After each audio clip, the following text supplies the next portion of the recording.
Harga pakan ikan mahal dan naik terus, tapi harga ikan cenderung murah dan turun. Mengapa demikian? Simak terus video ini sampai tuntas.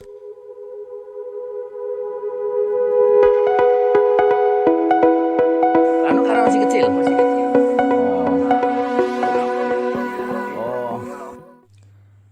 Halo, assalamualaikum, selamat pagi saudaraku.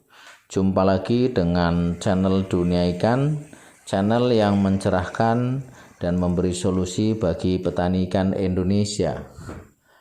Konten kali ini saya ingin membahas kaitannya tentang harga pakan yang sudah mahal dan naik terus, dihubungkan dengan harga ikan malah terjadi turun atau rendah.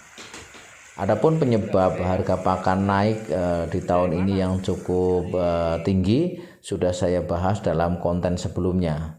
Antara lain adalah karena faktor 70% masih impor, kemudian kondisi kesulitan harga bahan baku yang ada di pasar internasional. Saudaraku, dua hal fakta terjadi bahwa harga pakan ikan sudah mahal, tapi harga ikannya malah rendah. Mengapa demikian?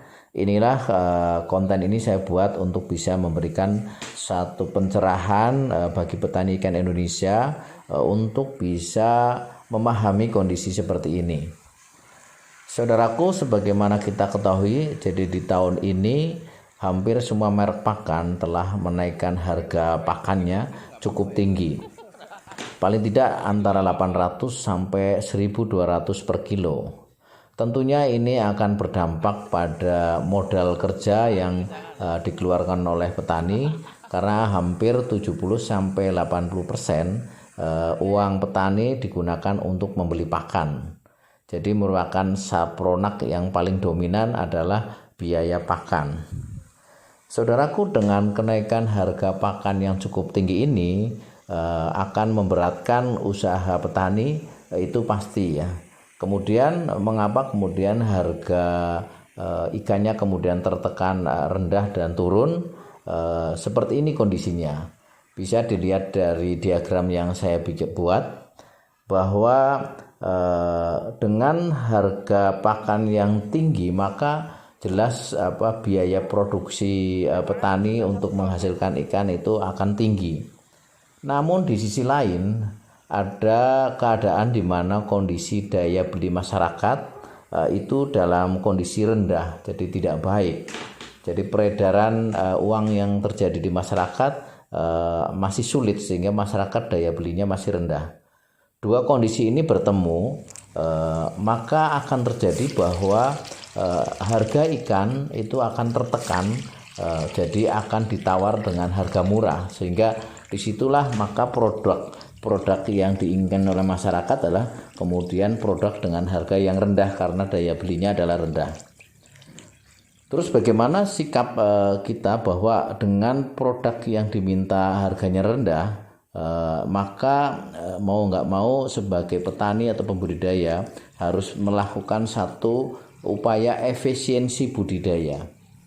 Jadi sudah ada kenaikan di sektor harga pakan yang tidak bisa kita kontrol, sebagaimana juga industri pakan tidak bisa mengontrol harga bahan baku, maka para petani juga tidak bisa mengontrol harga pakan ikan yang diproduksi oleh industri.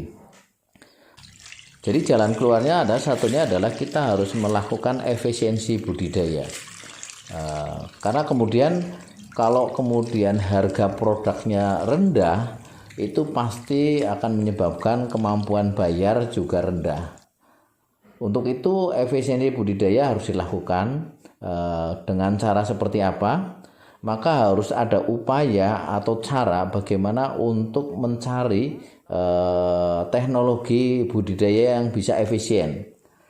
Teknologi budidaya bisa efisien bisa dilakukan dengan cara katakanlah modifikasi kolam, kemudian perbaikan kualitas air, perbaikan kualitas benih, kemudian perbaikan dari cara pemberian pakan, kemudian mungkin menggunakan teknologi probiotik, kemudian menggunakan sortir yang baik dan sebagainya.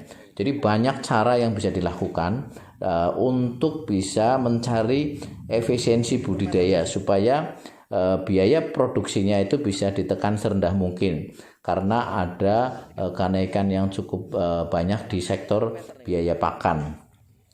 Kemudian langkah yang berikutnya bisa juga mencari sarana produksi ternak atau sapronak itu yang harganya lebih ekonomis, kemudian tapi masuk dalam kualitas yang baik dan kemudian mudah didapatkan. Apabila kondisi kemampuan bayarnya rendah kemudian tidak melakukan hal seperti itu, maka ada kemungkinan peluang bahwa usaha tidak bisa jalan atau kemudian macet dan berhenti. Di sinilah ada semacam seleksi alam bekerja bahwa yang bertahan itu adalah orang-orang yang akan bisa beradaptasi untuk bisa mengatasi kondisi yang sulit saat ini. Pada akhirnya nanti akan tercipta kondisi keseimbangan antara harga ikan kemudian dan biaya produksi budidaya. Saudaraku, itulah kondisi yang saat ini terjadi. Ikuti terus video-video ini untuk bisa mendapatkan informasi tentang cara-cara budidaya yang lebih efisien, efektif, berbeda, dan menguntungkan. Salam budidaya ikan, salam untuk semuanya.